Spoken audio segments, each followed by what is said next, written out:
ये जो social media पे बहुत ज़्यादा डिसइंफॉर्मेशन चलती है, जैसा कि इंडिया में भी बड़ी डिसइंफॉर्मेशन चल रही है, इस्लाम के ख़िलाफ़ चल रही है और बहुत से इश्यूज़ पे चल रही है, पाकिस्तान में भी बड़ी डिसइंफॉर्मेशन चल रही है और आपकी पार्टी पे इल्ज़ाम लगाया जाता है जी ये आप हमारी जो पाकिस्तान तहरीक इंसाफ है ये कुछ मुल्क दुश्मन एजेंसियों के साथ मिलकर प्रोपेगेंडा कर रही है और आपकी पार्टी के खिलाफ भी बड़ी डिसइंफॉर्मेशन चल रही है कि जी आपने कोई डील कर लिया है, इमरान खान साहब की कोई डील हो रही है और वो पाकिस्तान से बाहर जा रहे हैं। अलीमा खान साहबा ने इसकी तरदीद कर दिया। आपकी भी मुलाकात होती है चेयरमैन तहरीक इंसाफ से, अगर उनके साथ कोई डील हो तो वो इस पर कोई सोच विचार करेंगे? मीर साहब, deal is out of question.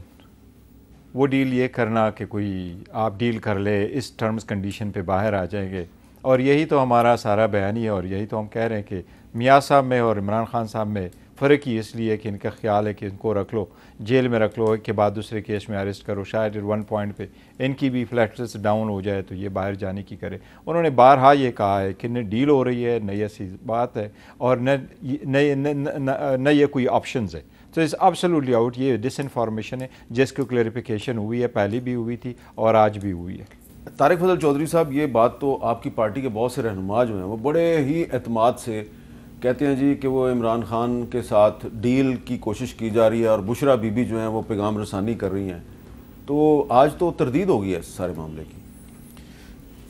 देखिए मीर साहब, ना इस तरह की जो एक प्रेस कॉन्फ्रेंस होती है उसकी तरदीद को मानी रखती है, और ना आप ये कहें कि इस चीज़ के कोई वाज़ेह या ठोस सबूत की शक्ल में, जैसे आपने अभी, मैं अप्रिशिएट करता हूँ कि इंडिया में जो हमारे खिलाड़ियों को जिस तरह उनको सिक्योरिटी ख़तरात का आपने बताया और जो इंडिया का जो मकरूब प्रोपेगेंडा है आपने एक्सपोज किया। देखिए ये तो फैक्ट्स होते हैं ना, उनको इन चीज़ों के फैक्ट्स कोई नहीं होते, ऐसे दो और दो चार की तरह कोई चीज़ क्लियर नहीं होती।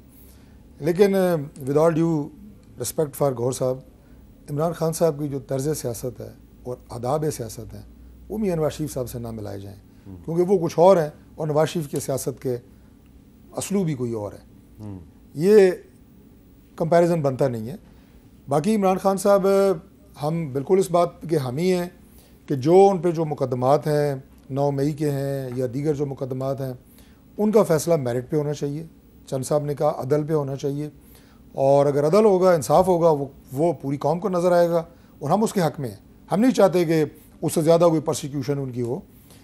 सियासी जमातें, पॉलिटिकल लीडर्स, इससे पहले कौन सी जमात है जिसकी लीडरशिप ने मुकदमात नहीं फेस किए, जेल में नहीं गए, कोई अनोखी बात नहीं है।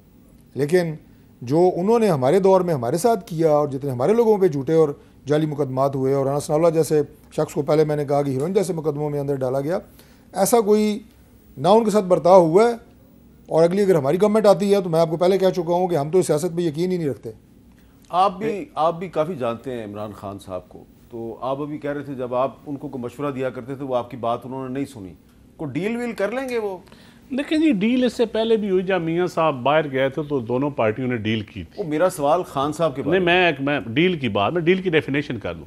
ये कहना कि डील नहीं हो सकती, डीलें हुई हैं इस मुल्क में, ये हमें पब्लिक को बेवकूफ़ ना समझे ना। बाजवा साहब ने इंटरवीन किया, मैं कैबिनेट कैसा था, खान साहब ने कहा कौन कौन देख चाहता है कि खान मियाँ साहब को जाने दिया जाए, कौन कौन, हमने कहा जाने दिया जाए, तो डील हुई।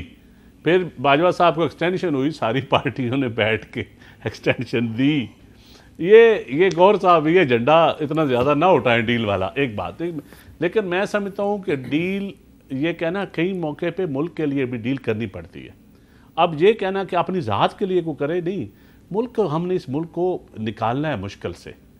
तो फिर बाजवा साहब को जो एक्सटेंशन मिली भी, वो भी तो मुल्क की खातिर हुई थी ना, उनको एक्सटेंशन दी। बस अब वो, मैं इसके ऊपर ज़्यादा उस कमेंट्स नहीं करना चाहता। तो ना करें। आपका प्रोग्राम अक्सर मेरे लिए मुश्किलात पैदा कर देता है। अच्छा तो अभी भी 8 बजे से आप 7 बजे तो मैं 6 बजे ना चले जाइएगा।